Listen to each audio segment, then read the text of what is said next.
A series of scholarly studies has shown that, though Jews were located in many places across the Roman Empire, people's names often tended to be geographically located. By observing literary and archaeological artifacts, a list of common names can be clearly identified. By narrowing down the most popular names in places that Jesus lived, traveled, and ministered, and by comparing these to the list from the studies, an interesting correlation can be seen.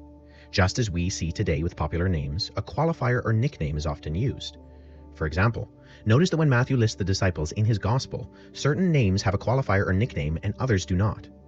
Simon, called Peter, and Andrew his brother, and James the son of Zebedee, and John his brother, Philip and Bartholomew, Thomas and Matthew the tax collector, James the son of Alphaeus, and Thaddeus, Simon the Zealot, and Judas Iscariot, who also betrayed him. As we would expect, the most popular names are those that have an added description. When we compare the most popular names in Judea and Galilee during the 1st century with names we see listed in key places in the biblical Gospels, we find that all the names with qualifiers match with what we'd assume if they were actually written in the time and place they claim to be narrating. In contrast, the Gospel of Judas only has two names that would fit, Jesus and Judas, but contains a host of other characters whose names match not with 1st century Judea or Galilee, like the biblical Gospels, but with names that were popular in Egypt during the 2nd and 3rd centuries.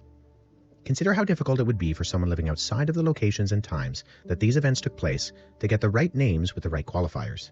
We have 4 biblical Gospels, with 4 different authors, and yet each gets this test of naming frequency and attribution right every time. A test and standard that the non-biblical Gospels simply do not pass.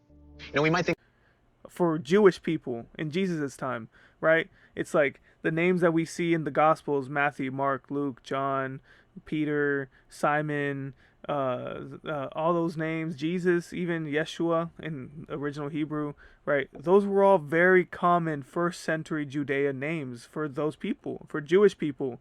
Those are very common names for Jewish people that lived at the time of Jesus, so it makes sense.